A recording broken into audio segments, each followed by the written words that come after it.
Welcome to Capitol Hill, where parliamentarians are making their way to Canberra by whatever means possible to avoid delays from the volcanic ash cloud. Tasmanian MPs and senators have been flown to Canberra on an RAAF jet, and some MPs have hopped in their cars to avoid the disruptions. The Labor caucus will tomorrow debate a motion on live cattle exports to Indonesia, and some former politicians have been honoured in the Queen's Birthday Honours List. To discuss these issues, I've been joined in Sydney by Queensland Independent MP Bob Katter and in Perth by Greens Senator Scott Ludlam. Welcome to you both. I think I'm in the Australian Party now. Thank you, Bob. Scott, if I could start with you. The Agriculture Minister, Joe Ludwig, has announced an inquiry into live cattle exports to Indonesia to be headed by former Ambassador and former Departmental Secretary Bill Farmer. Is that good enough? Well, look, it's a start. I don't think it'll hurt because we need to go back and find out exactly what MLA has been doing all these years. So I don't think there's any harm in that. We've obviously moved and will move in the Senate this week for a bill to phase out live exports across the board, and that's where we see the debate going now. Bob, but this inquiry won't deliver its final report until August. What will the indecision or the delay... Let me just come back to what Scott said. You callous, vicious people. You callous, vicious people. There are 3 million Indonesians that will go hungry as a result of your decision. Because looking at it, I don't think they can get the cattle from Brazil. And if they can't get the cattle from Brazil, there is no replacement for what is protein. I mean, they can get some calorific food, but they can't get protein. And you just cold-bloodedly do this. Now listen, my friend. No. You give me the... Are you just going to shout all the way through? No, I'm not. No, I'm not. I'm going to pin your ears back. I was brought up in an outfit called Christianity, where you do good to your neighbours. Now, if you don't like Christianity, there's another mob that say if someone does bad to you, you do bad back to them. Now, we are fighting a war, and we have fought continuous wars from the time I was 17 and I was handed a rifle on securing our oil supply. Now, these people are talking about their food supply. Now, there's no doubt. That we can fix up this, and it is a disgrace to the government, present and the past government, that nothing was done about this issue. Bob, if I could just interrupt you for a minute. I'm sorry. Scott, will the delay while this inquiry is taking place have an impact on beef producers who have already been knocked about because of this decision? I think it absolutely will. The whole process will. And I know this has been an incredibly traumatic time for producers as well as for everybody else. We think some of these producers absolutely have a case for compensation. And probably the best place for that process to start is for the MLA's contingency fund to be opened up, as the Minister's indicated that he's considering doing. So we're aware that this process is absolutely bruising for the people who are right in the middle of it. I really utterly reject Bob's Bob, if we could just let Scott finish. Bob, if we could just let Scott finish. Sorry, Scott. You can't just shout all the way through an interview, Bob. It's not polite. You keep going, Scott. So we absolutely acknowledge that this is going to be very, very hard for Australian producers. But let's face it, this has been a really long time coming, and it shouldn't take the kind of images that people saw on the televisions, because that's just one isolated instance. This has been going for years. The peak body has known that it's been going for years. So it really is time that there was a reckoning and that some of these things get called to account. And of course, you'd be aware, and Bob knows, we're not proposing a ban on all exports of food to Indonesia or to anywhere else. This is about live exports. You almost certainly are. Bob, if I could just get a question into you, should Meat and Livestock Australia bear the burden for the compensation, as the Minister has suggested? For 9 years, 6 of which the Liberal National Party were in government. 6 of those years they were in government. They knew this was going on for 6 years, did nothing. Now this other mob have been there for 3 years, and they've known about it, and they've done nothing. I mean, you wonder why we're out there forming another party. I mean, they knew that this cruelty was taking place.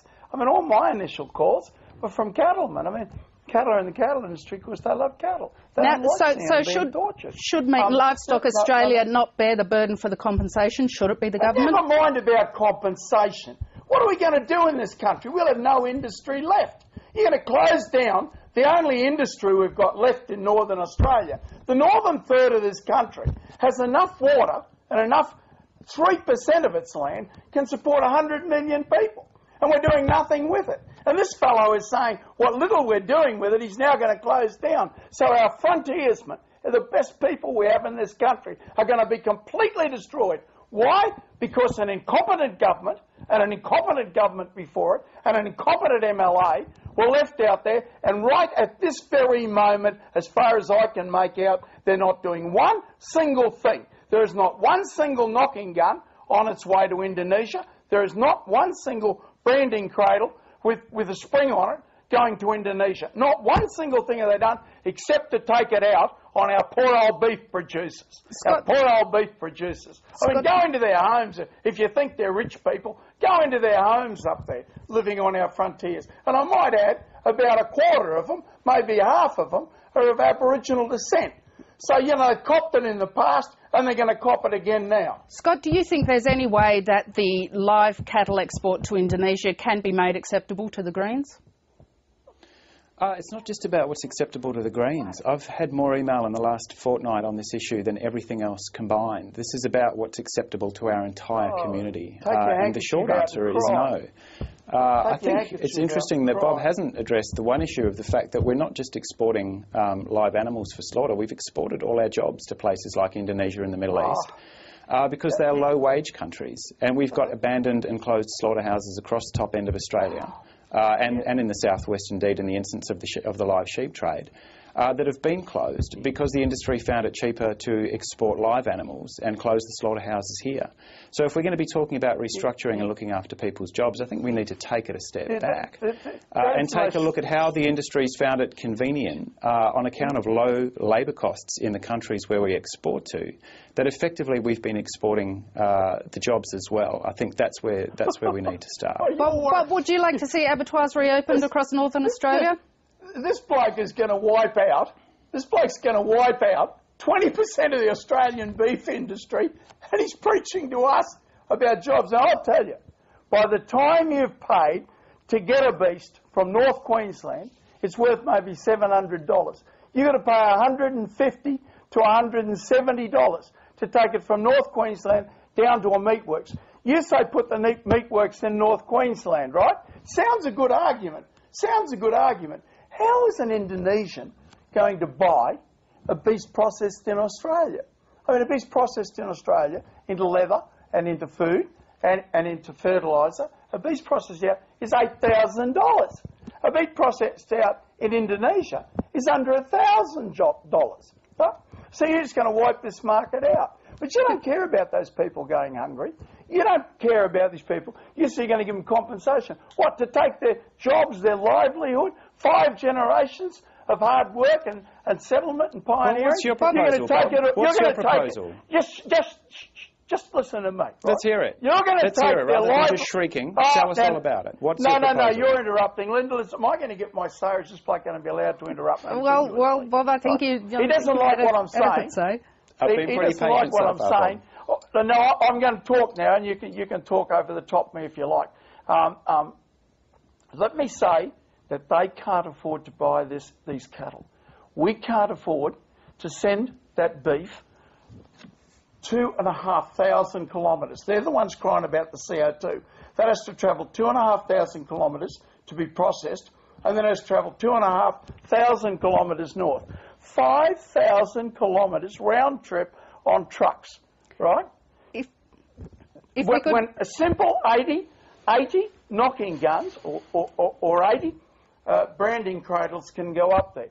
This bloke constantly thinks, and I'll tell you what the real thing is. Just quickly, Bob, because we have to move on. Animals. Their policy is to have no hard-hoofed animals in this country.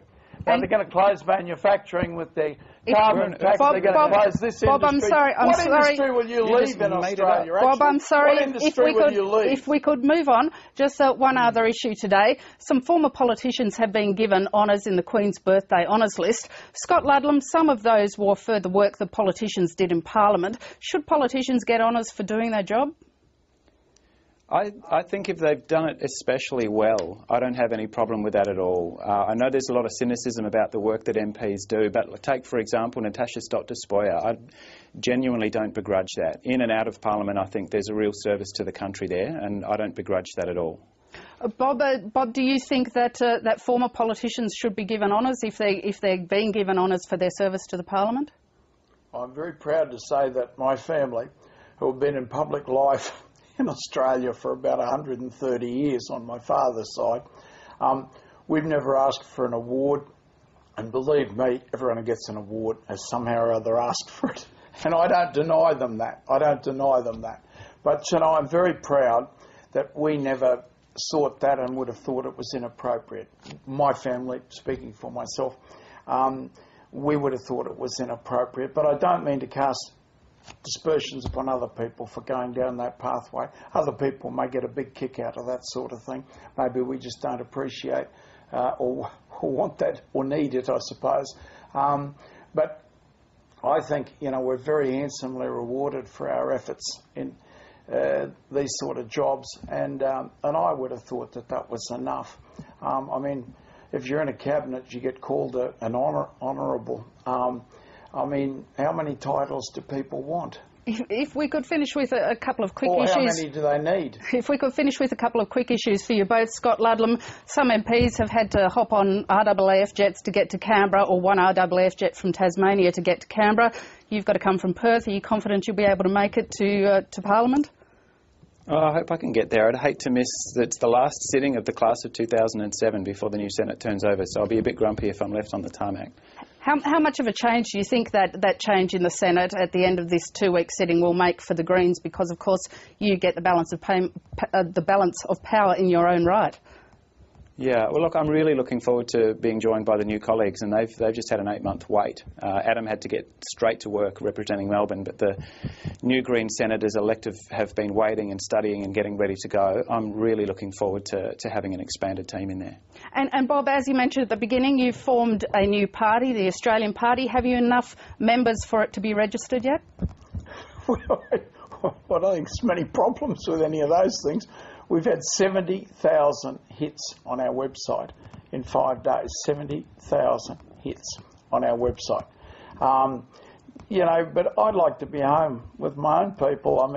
We've gone from 33 million head of cattle down to 26 million head of cattle. So 70,000 hits on your website mean 70,000 people have signed up yet? Well, you'd have to ask the party that, I don't think there'd be 70,000 people signed. But I don't think the people that would have, gone to our website will have all been our enemies, that's for certain. The vast bulk of those people would be inclined to support us. And on that note, I'm sorry, Bob, on that note, we'll have to leave it. Bob Katter and Scott Ludlam, thank you very much for your time today. Thanks, Lyndall.